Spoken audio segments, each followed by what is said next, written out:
Hello दोस्तों, मैं आशीष सावत आप सभी का एक बार फिर से बहुत बहुत स्वागत करता हूं हमारे YouTube channel the logical point में। तो दोस्तों, आज से हम एक नई सीरीज स्टार्ट करने जा रहे हैं जिसका नाम है राज्य दर्शन सीरीज। तो दोस्तों, आज मैं इसके भाग 1 में उत्तराखंड राज्य के बारे में आपको बताऊंगा और उत्तराखंड राज्य से आने वाले सभी महत्वपूर्ण प्रश्न, चाहे वहाँ उसके भौगोलिक क्षेत्र के हो, चाहे राजनीतिक क्षेत्र के हो या फिर करंट अफेयर से रिलेटेड कोई भी प्रश्न हो, अब आपका एक भी प्रश्न नहीं छूटेगा मेरी इस सीरीज के माध्यम से। तो दोस्तों, सबसे पहले मैं आपको दिखाना चाहता हूं कि हम इस वीडियो के माध्यम से क्या क्या समझेंगे और क्या क्या चीज़ों के बारे में जानेंगे। तो आइए दोस्तों, पहले उस वीडियो का एक झलक देखते हैं।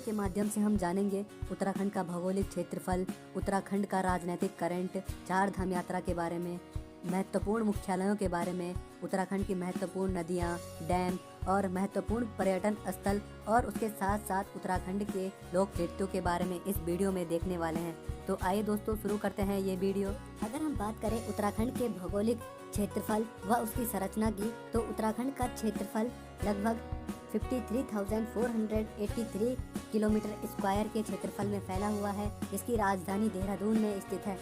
दोस्तों, अगर हम बात करें इसकी अन्य राजधानी की, तो उत्तराखंड की ग्रीष्मकालीन राजधानी गैरीसैंण को माना जाता है। दोस्तों, उत्तराखंड की स्थापना 9 नवंबर सन 2000 को हुई थी, जो भारत का 27वें राज्य के रूप में तथा हिमालयी क्रम में 11वें राज्य के रूप में गठित हुआ। दोस्तों, अगर हम बात करें इसकी जनसंख्या की, तो इसकी जनसंख्या 1,86,292 है। दोस्तों, अगर हम बात करें जनसंख्या घनत्व के बारे में, तो 189 किलोमीटर स्क्वायर उत्तराखंड का जनसंख्या घनत्व है। दोस्तों, यहाँ पर आपको 2 मंडल देखने को मिलेंगे, गढ़वाल मंडल और कुमाऊं मंडल। गढ़वाल मंडल में 7 जिले तथा कुमाऊं मंडल में 6 जिले आते हैं। तो कुल मिलाकर उत्तराखंड में 13 जिले स्थित है। ये है उत्तराखंड राज्य का मानचित्र और ये है उसके 13 जिले। सबसे पहला जिला है उत्तरकाशी, रुद्रप्रयाग, चमोली, पिथौरागढ़, बागेश्वर, उधम सिंह नगर, नैनीताल, अल्मोड़ा, चंपावत, पिथौरागढ़, टिहरी गढ़वाल, देहरादून और हरिद्वार। दोस्तों, ये वाला जो एरिया है, इस एरिया से उत्तराखंड 2 भागों में बटा हुआ है। इसे गढ़वाल मंडल के नाम से जाना जाता है और इसे कुमाऊं मंडल के नाम से जाना जाता है।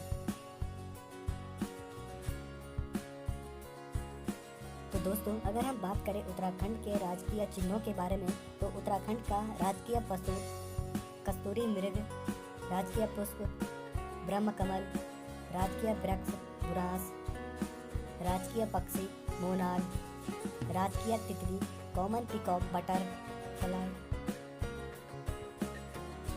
राजकीय वाद्य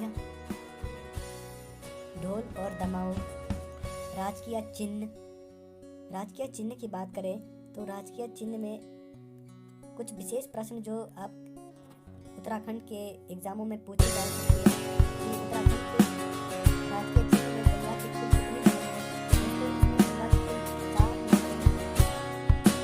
हैं।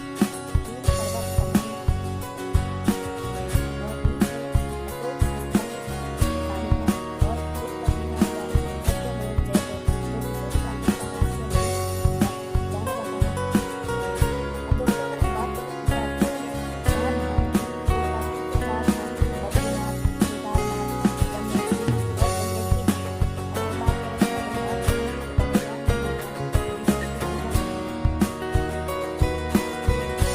केदारनाथ में भगवान शिव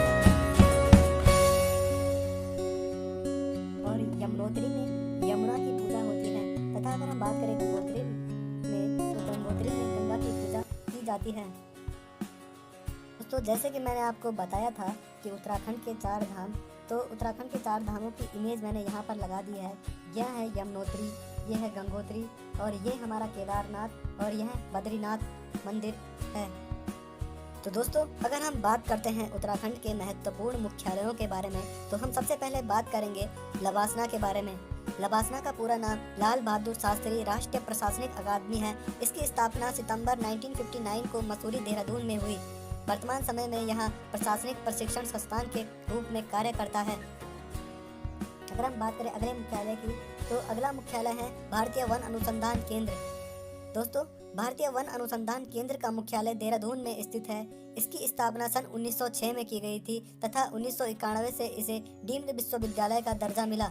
वर्तमान समय में यहाँ IFS की ट्रेनिंग होती है। दोस्तों अगर हम बात करें उत्तराखंड के उच्चतम न्यायालय की तो उत्तराखंड का उच्चतम न्यायालय की स्थापना सन 2000 में हुई और यहाँ हमारे देश का 20वां उच्चतम न्यायालय बना जो नैनीताल जिले में स्थित है। इसके वर्तमान में मुख्य न्यायाधीश RS चौहान जी हैं। दोस्तों अगर हम बात करें अगले मुख्यालय की तो भारतीय सैन्य अकादमी की स्थापना अक्टूबर 1932 को ब्रिटिश हुकूमत ने देहरादून में की थी तथा भारत में स्थित ब्रिटिश सरकार के commander in chief field marshal sir Philip की अध्यक्षता में बनी एक समिति की सिफारिश पर इंडियन मिलिट्री एकेडमी की स्थापना की गई। इस समिति ने जुलाई 1931 में भारतीय सैन्य अकादमी खोलने की सिफारिश दी जिसके फलस्वरूप 1932 में भारतीय मिलिट्री एकेडमी की स्थापना हुई। तो दोस्तों अगर हम बात करें उत्तराखंड में बहने वाली महत्वपूर्ण नदियों के बारे में तो उत्तराखंड में गंगा, यमुना, भागीरथी, अलकनंदा, मंदाकिनी, नंदाकिनी, पिंडर, धौलीगंगा, कालीगंगा, रामगंगा आदि महत्वपूर्ण नदियां बहती हैं। और अगर हम बात करें डैमों की तो टिहरी डैम जो कि भारत का सबसे ऊंचा डैम माना जाता है वह भिलंगना नदी पर बना है और उत्तराखंड में ही स्थित है। और अन्य बांधों की बात करें तो ढालीपुर जो यमुना नदी पर बना है, कालागढ़ बांध जो रामगंगा नदी पर बना है आदि डैम उत्तराखंड में स्थित। अब हम बात करते हैं उत्तराखंड के पंच प्रयागों के बारे में। तो दोस्तों उत्तराखंड में अलकनंदा नदी के साथ अलग अलग नदियाँ जिन स्थानों पर संगम बनाती है उन्हें प्रयाग के नाम से जाना जाता है और ये हमारे उत्तराखंड में पंच प्रयागों के नाम से जाने जाते हैं। तो दोस्तों उनमें से पहला प्रयाग है विष्णु प्रयाग, नंद प्रयाग, कर्ण प्रयाग, रुद्र प्रयाग तथा देव प्रयाग। अगर हम बात करें विष्णु प्रयाग की तो विष्णु प्रयाग में अलकनंदा और धौलीगंगा का संगम होता है। नंद प्रयाग में अलकनंदा और नंदाकिनी का, कर्ण प्रयाग में अलकनंदा और पिंडर का जिसे कर्ण गंगा के नाम से जाना जाता है, रुद्र प्रयाग में अलकनंदा और मंदाकिनी का तथा देव प्रयाग में अलकनंदा और भागीरथी का संगम होता है। दोस्तों इन्हीं दोनों नदियों के कारणों से ही गंगा नदी का उद्भव होता है और उसका उद्भव माना जाता है देव प्रयाग से। दोस्तों जैसे कि इस चित्र के माध्यम से हमने दर्शाया है कि कौन कौन सा संगम कौन कौन से जगहों पर होता है। तो दोस्तों जो ये वाली नदी है ये हमारी अलकनंदा नदी है और इससे सबसे पहले धौलीगंगा मिलती है विष्णु प्रयाग में, फिर उसके बाद नंदाकिनी नदी मिलती है नंद प्रयाग में, फिर उसके बाद पिंडर नदी मिलती है कर्ण प्रयाग में, उसके बाद मंदाकिनी नदी आकर के रुद्र प्रयाग में अलकनंदा से संगम बनाती है और अंततः भागीरथी और अलकनंदा मिलकर देव प्रयाग में गंगा नदी का उद्भव करती है। तो दोस्तों ये है हमारा अलकनंदा और भागीरथी का संगम। तो यहाँ से हमारी भागीरथी नदी आती है और इधर से हमारी अलकनंदा और दोनों मिलकर के गंगा नदी का उद्भव करती हैं। आसन बैराज की स्थापना 1967 में देहरादून में हुई और यहाँ यमुना और आसन नदी के मध्य में स्थित क्षेत्र है। दोस्तों हाल ही के दिनों में इसे रामसर साइट में घोषित कर दिया गया और यहाँ भारत का 38वां रामसर साइट बन गया। अगर हम बात करें भारत में तो वर्तमान समय में भारत में 41 रामसर कन्वेंशन साइट हो चुकी है। और अगर हम इसकी चित्र की बात करें तो मैंने 2 इमेज इंसर्ट की है, तो ये दोनों इमेज रामसर साइट आसन बैराज की है।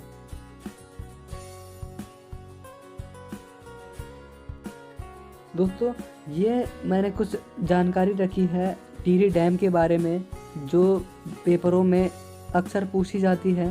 तो जो टिहरी डैम है ये भागीरथी नदी पर बना हुआ है।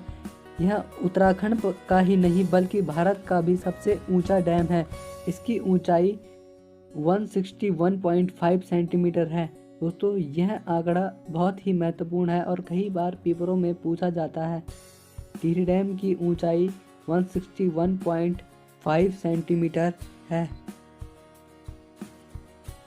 अब बात करते हैं उत्तराखंड के महत्वपूर्ण पर्यटन स्थलों के बारे में। तो उत्तराखंड के महत्वपूर्ण स्थलों के बारे में अगर हम बात करें तो सबसे पहले आता है झीलों की नगरी नैनीताल।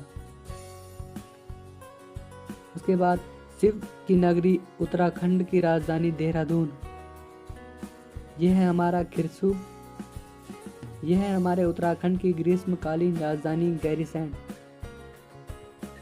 पहाड़ों की रानी कही जाने वाली मसूरी। एशिया का दूसरा सबसे बड़ा स्टेडियम रांसी स्टेडियम जो कि उत्तराखंड के पौड़ी गढ़वाल में स्थित है। कुंभ नगरी हरिद्वार। भारत का पहला मॉस गार्डन जो कि नैनीताल के खुरपाताल में स्थित है। भारत का पहला पॉलिनेटर पार्क जो कि हल्द्वानी में स्थित है। अगर हम बात करें अन्य महत्वपूर्ण पर्यटन स्थलों के बारे में तो कौसानी, आसन बैराज, रानीखेत, लैंसीडाउन, द्वाराहाट, जागेश्वर आदि उत्तराखंड के महत्वपूर्ण पर्यटन स्थलों में उत्तराखंड की शान को बढ़ाते हैं। अब बात करते हैं हम नेशनल पार्कों के बारे में। तो भारत का सबसे पहला park Jim Corbett national park जिनकी स्थापना 1973 में हुई थी। अन्य नेशनल पार्कों की बात करें तो the valley of flower national park, Gangotri national park, Nanda Devi वन्यजीव अभ्यारण्य, राजाजी नेशनल पार्क आदि उत्तराखंड के प्रमुख राष्ट्रीय उद्यान हैं। दोस्तों अब हम बात करते हैं उत्तराखंड के प्रमुख लोक नृत्यों के बारे में। तो उत्तराखंड के प्रमुख लोक नृत्यों में झुमेलो नृत्य, सरो नृत्य, छोलिया नृत्य आदि उत्तराखंड के प्रमुख लोक नृत्य है जो उत्तराखंड की शान को बढ़ाते हैं। तो दोस्तों ये थी हमारी उत्तराखंड पे एक छोटी सी वीडियो। तो दोस्तों यदि आपको यह वीडियो पसंद आती है तो हमारे चैनल को सब्सक्राइब करें और वीडियो को लाइक करें। तो दोस्तों मैं इस वीडियो का एम रखता हूँ 100 लाइक का। यदि आप इस एम को पूरा करते हैं तो जल्द ही आपको दूसरे राज्य के बारे में ऐसी ही शानदार वीडियो नज़र आएगी। तो दोस्तों तब तक के लिए जय हिंद, शुक्रिया, धन्यवाद।